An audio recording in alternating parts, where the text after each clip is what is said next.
Good morning, everyone.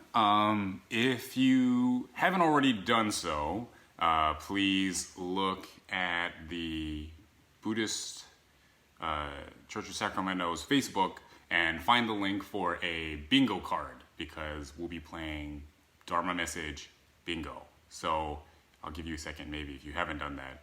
And you can look for the bingo card. And then if you click the link, then it should create a randomly generated card.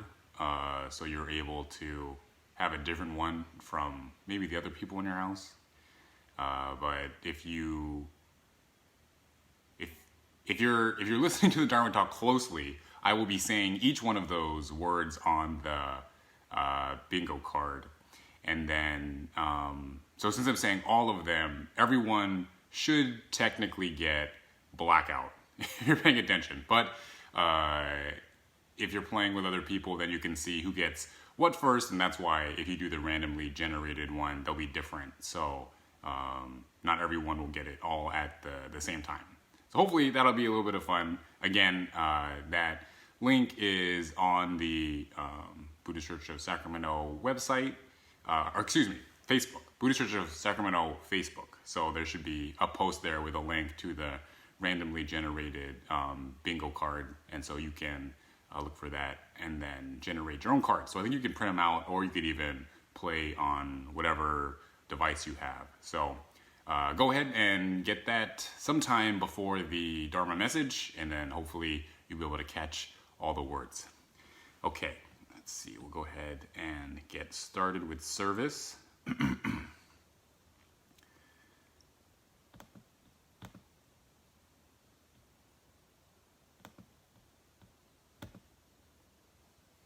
Okay. For our opening meditation, if you could all please join me in Gassho. It is better to conquer yourself than to win 1,000 battles. Then the victory is yours.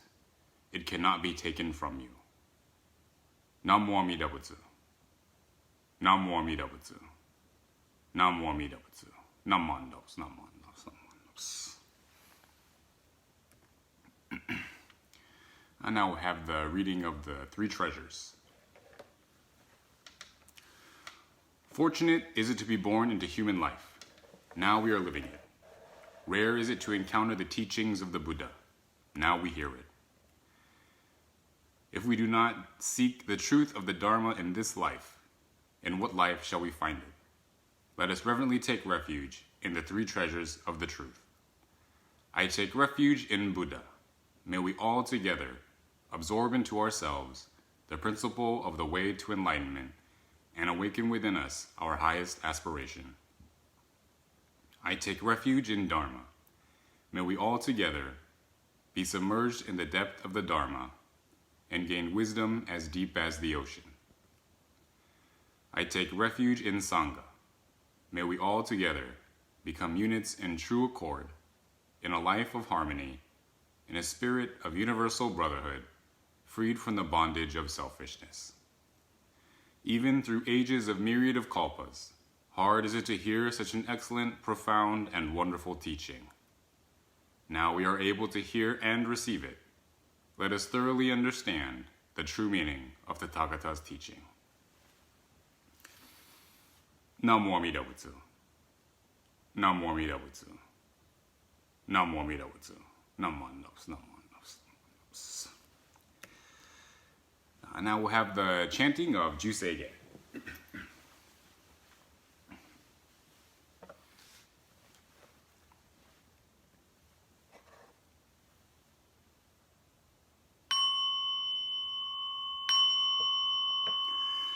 Gagon chosegan hishimu jono shigan humanzo sevu joshogan gaomu ryokon fui dai seishu 最小便政府上昇が餓死成仏の妙所長寺法苦行未消門政府上昇が利欲人少年上映衆凡行死ぐ無常の一生天人死人力現代公無所無才の少女三苦名交際集約難会議し永遠名詞根門案閉塞小悪のつなつ全宗門放送上満蔵異様の寺本日月主十期天候本普賢一種海宝蔵公正苦毒を上大集中説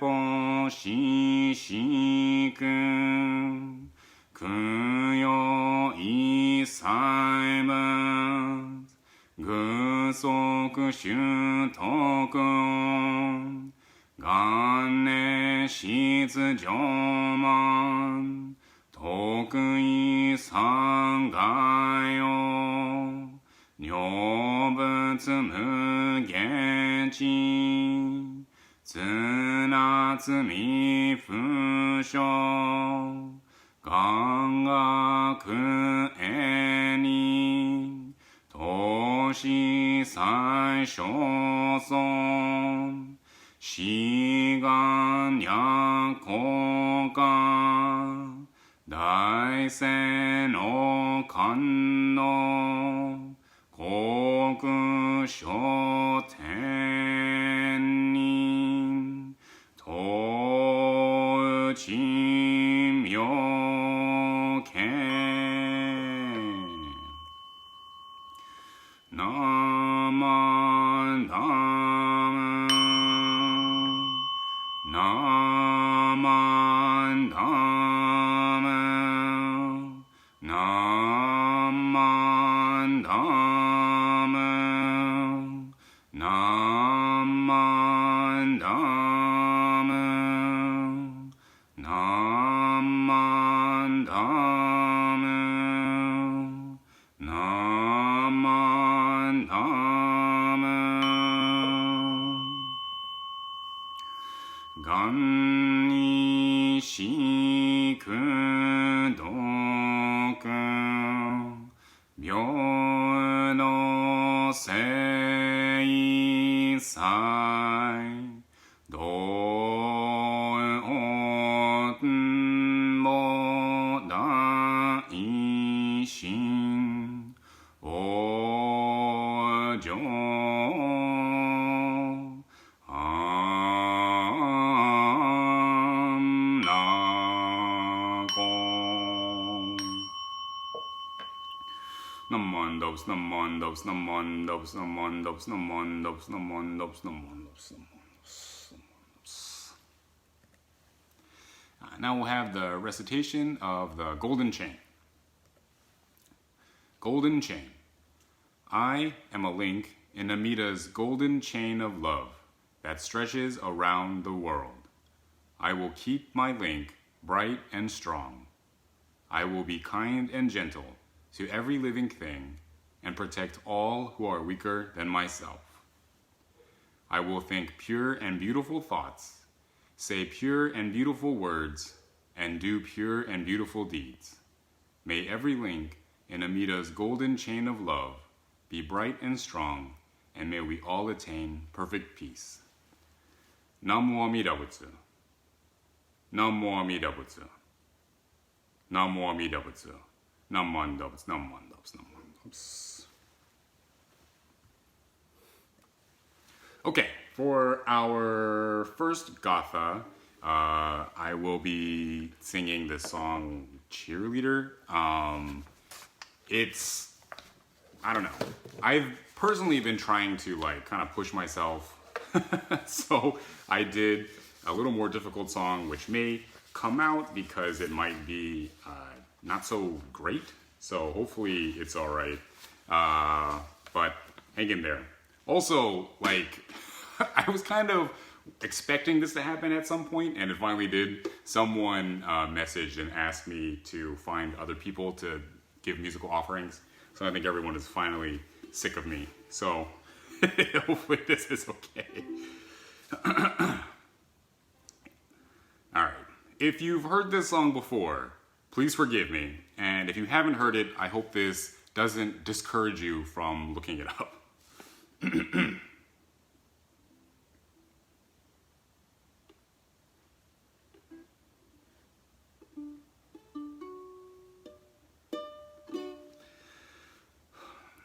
When I need motivation, my one solution is my queen, 'cause she stays strong. Yeah, she is always in my corner right there when I want her. All these other girls are tempting, but I'm empty when I'm gone, and they say, do you need me? Do you think I'm pretty? Do I make you feel like cheating? I'm like, no, not really, 'cause I think that I found myself a cheerleader. She is always right there when I need her. I think that I found myself a cheerleader. She is always right there when I need her. She walks like a model. She grants my wishes like a genie in a bottle. Yeah, 'cause I'm the wizard of love, and I got the magic wand. All these other girls are tempting, but I'm empty when you're gone, and they say, do you need me? Do you think I'm pretty? Do I make you feel like cheating? I'm like, no, not really, 'cause I think that I found myself a cheerleader. She is always right there when I need her. I think that I found myself a cheerleader. She is always right there when I need her. She gives me love and affection. Baby, did I mention you're the only girl for me, and I don't need a next one. Mama loves you too, she thinks I made the right selection. Now that's all that's left to do for me to pop the question.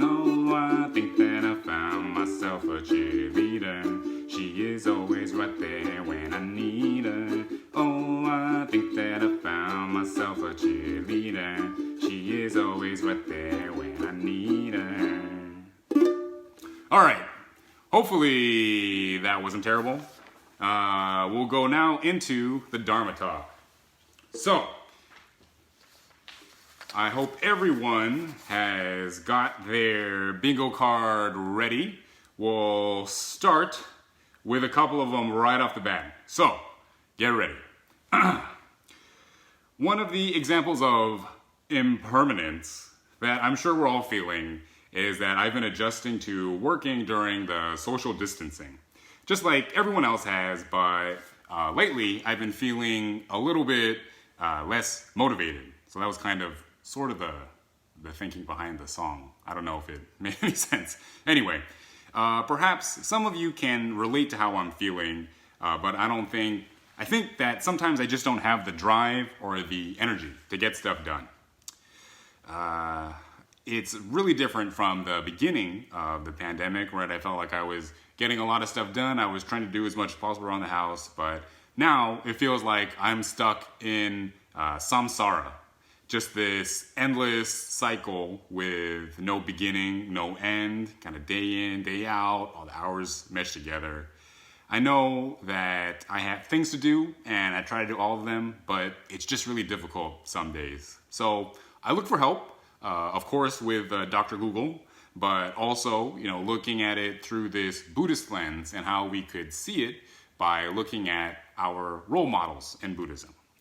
So first and foremost, the biggest role model in Buddhism is, of course, Shakyamuni Buddha, who taught us the Dharma. Shakyamuni Buddha, who taught us the Dharma, he was not a monk in the sense that he didn't live at a monastery. So people often attribute that kind of lifestyle to all Buddhists, but actually the historical Buddha was moving around constantly. He never stayed at one place. He would have to hold up for a little bit during like the monsoon season, but he was constantly moving around. And I think that's important for us too. We got to get up, we got to move around, even if it's just inside our house. I don't know, maybe get into the backyard a little bit, but if we move around, that will help us while we don't just settle down and get into this rut. Also, he had a very strict schedule. So to keep all of the monks disciplined, the Buddha tried to create a schedule that would help them to stay on top of things. So that's another thing that we could do, is to try to create a schedule. If we create a schedule, it will help us to not get stuck, not realizing what time or what day it is. The one thing that the Buddha did that was emulated by monks after him was he tried to cut himself off from the world. And I think one way we can kind of emulate that is to turn off our screens and social media. We need some time to disconnect, to get away from everything. So one of the things that the Buddha taught was the basic law of karma, which is that from every action, there is a result. So that's kind of the easiest way to understand karma. And there are various studies that heavy use of social media will end up causing depression. So if we cut off the cause, then we cut off the result. So this isn't to say that you have to go and delete everything, but we do want to make sure that we're monitoring it. We don't want it to consume us, so we just have to be mindful. We have to have balance in our life. The Buddha, after doing all of his aesthetic practices, struggling and working very hard, he was nursed back to health when he received milk, and then realized that there has to be this balance in the world, in the teachings, in our paths. And so it's important for us to also have this balance. While it's important for us to push and work hard and try to get stuff done, we also have to remember to maybe reward ourselves with something when we're done. Whether it's a food, I don't know, I'm pretty food motivated. But there's also, if you want to watch, like some YouTube or something, play some games, do a puzzle, we have to do something that's fun for us as well as working hard. So if we balance it out, then that will help as well. We have to pay attention to our mental health. So we are actually pretty full of ignorance when it comes to our own mental well-being. And this is just normally, but I think now it's even more important that we have to pay attention to our mental well-being. When we're in this very difficult and traumatic time, it's important for us to recognize that we have to take care of that mental well-being. So it's important for us to pay attention to it, to fight against that ignorance. We have to know when to call it one of those days. So one of the central teachings to the Buddha was that life is suffering. Life is dukkha. And the reason why we have this suffering is because of our attachments.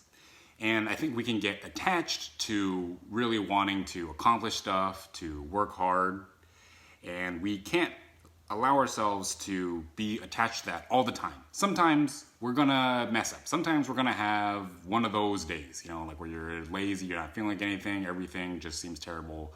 And it's okay to have those days. It's okay to be unhappy. It's okay to be lazy sometimes. We can't get attached to always trying to be perfect. We have to let it go. And if we're able to do that, it will help us move on forward to the next day. And then finally for Shakyamuni, the important question of why? Why do we get up every day? Why do we do the things that we do? And for him, it was nirvana. It was ultimately that idea of reaching the true reality, of getting his questions answered. And that was, for him, nirvana. But for each of us, we have different motivations for doing what we do. Why do we do that? What have we accomplished? Who or what are we supporting? There's reasons for us in our life and for the actions that we do. And if we're conscious of our motivations, of why we're doing things, of asking that question why, it will help us to maintain that direction and to maintain that drive. So now going from Shakyamuni to Shinran. So Shinran Shonin, who is the founder of our sect of Buddhism, Jodo Shinshu. He lived many years after Shakyamuni Buddha, but he is important to us because he founded our school of Buddhism, and he also has many important things that we can learn from him. So when we're overwhelmed, it can be helpful to make lists or break things down into smaller tasks. Shinran was great at making lists. If anyone has read the Kyokyo Shinsho, he really dissected every single thing, like down to the letters. And so for him, it was easier for him to understand these big Buddhist concepts by breaking them down into probably the smallest possible form that he could. And so again, for us to accomplish things, a lot of times it can be really overwhelming. If we try to capture or if we try to conquer everything at once, it will be very difficult. But if we break it down into these little things, and then if we make a list, lists are really helpful because then you can check stuff off and you feel accomplished. So that's also something that can help us. We can join groups. So of course, with the historical Buddha, there was the Sangha in the traditional sense, where everyone had their heads shaved and wore the saffron robes. But during Shinran's time, the Sangha looks a little bit more like the ones that we have today, with just regular people supporting one another, coming together when they can, after their jobs and everything. And so if we can find these groups, if we can find these areas in our life where we can have this sense of community, that's also something that will help us not feel so lonely or so disconnected, as can be very easy nowadays. And then finally for Shinran, if we're starting to feel kind of anxious, it's important for us to talk to our friends or like a mental health professional. For Shinran, his big contribution that set him, I think, apart from his contemporaries was this idea of Shinjin. And I think a lot of people have heard Shinjin, have heard lots of definitions, and it's one of the central ideas to Jodo Shinshu. But what made Shinran different was that he had Shinjin as being directed toward us. So as Shinjin is directed toward us, it doesn't come from within us. And an understanding in the present day, in this present time, we have this idea of all of the compassion that's directed toward us. So we're able to exist, we're able to have happiness in our life because of the people around us. And if we recognize that, if we recognize that directionality of it, that it's not so much something that comes from us, but comes from outside of us, then it helps us to have a better understanding.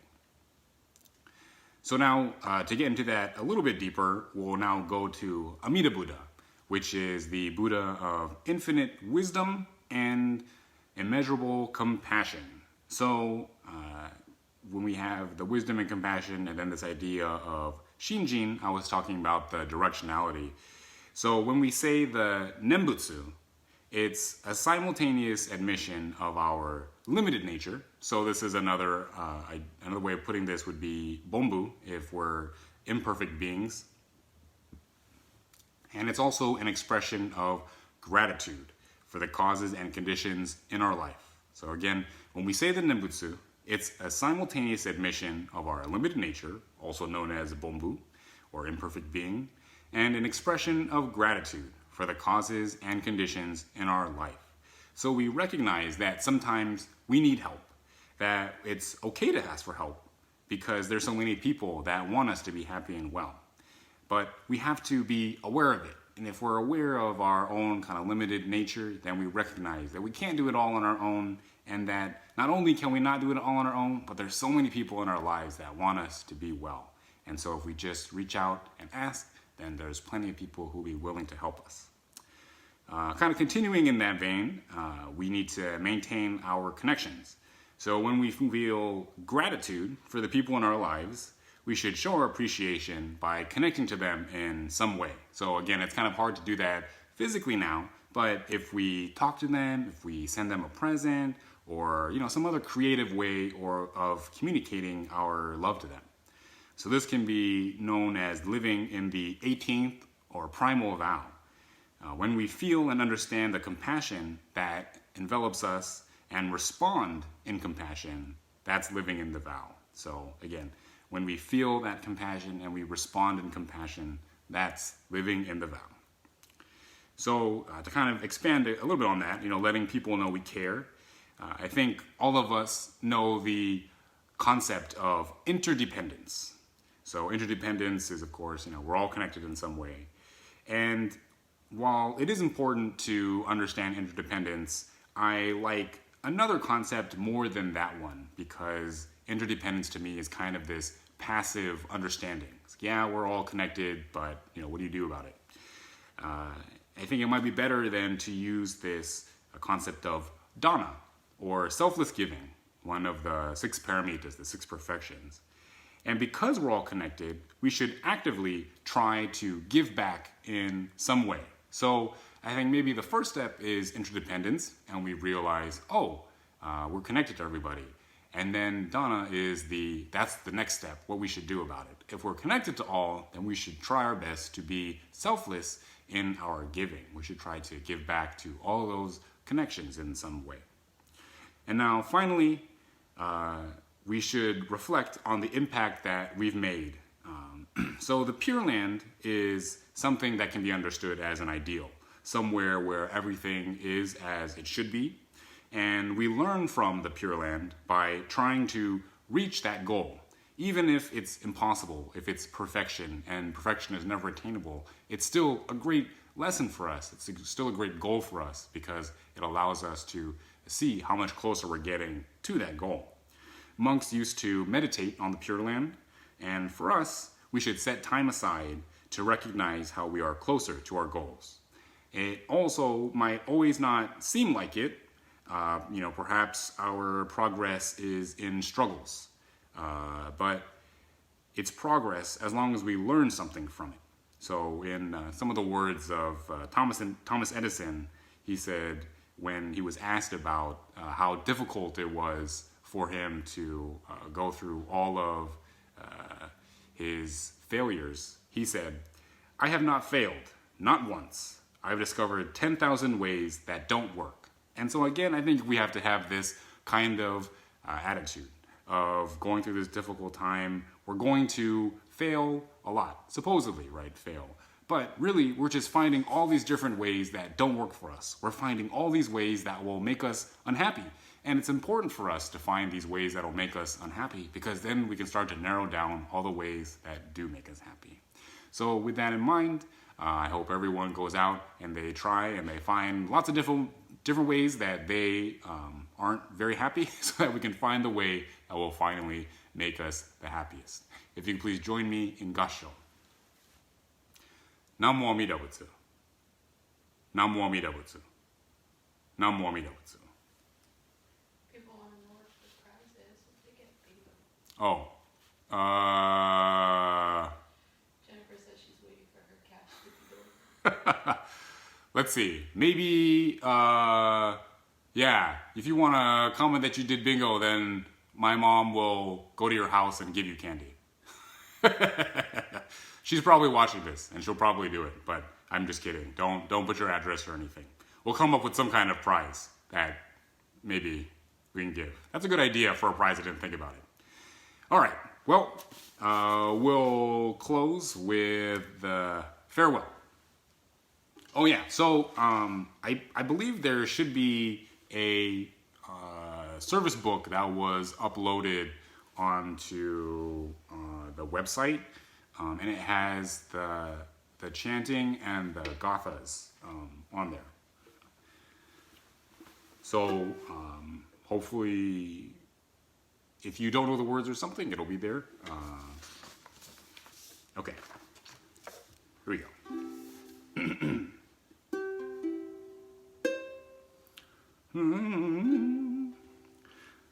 Dharma school is over for another day. Let us gather round the shrine, bow our heads and say, thank you teachers for your help, thank you everyone. Buddha's love will keep us safe till our work is done. So we'll meet again next week, won't you take good care? Let us try to do what's right, always kind and fair. We shall spread the happiness faith and Buddha brings. Now it's time to say goodbye till we meet again. Namo Amida Butsu, sing this fine refrain. Namo Amida Butsu, sunny day or rain. Namo Amida Butsu, strong in faith remain. Namo Amida Butsu, till we meet again. All right, please join me in Gasho for closing meditation. Everything that has a beginning has an ending. Make your peace with that, and all will be well. Namo Amida Butsu. Namo Amida Butsu. Namo Amida Butsu. Namandos, namandos, namandos. Thank you again, everyone, for coming in today and playing bingo. That was, hopefully everyone had a good time doing that. We'll have to do that one again later if everyone liked it. Let's see. Again, I've got my quick message on Wednesdays, our weekly memorial service on Saturdays at 11 a.m. So if you'd like to have the name of your loved one put in, please fill out the form. And then I will be putting together a lecture that I will upload sometime during this week. I want to say maybe Monday or Tuesday. Hopefully it comes out by then. If not, then I'm sorry. But hopefully that comes out. So, yeah. Any more suggestions? Or and then since we're getting people to contribute to musical offerings, if you'd like to give a musical offering, that would be great. Message me or email me or something, and then we can try to figure out who will get to offer musical offering. Hopefully, no, I'm sure. No matter what, they'll be better than me, so it doesn't matter. Or if you'd like to suggest somebody. But anyway, all right, thank you. Bye-bye. Have a good week.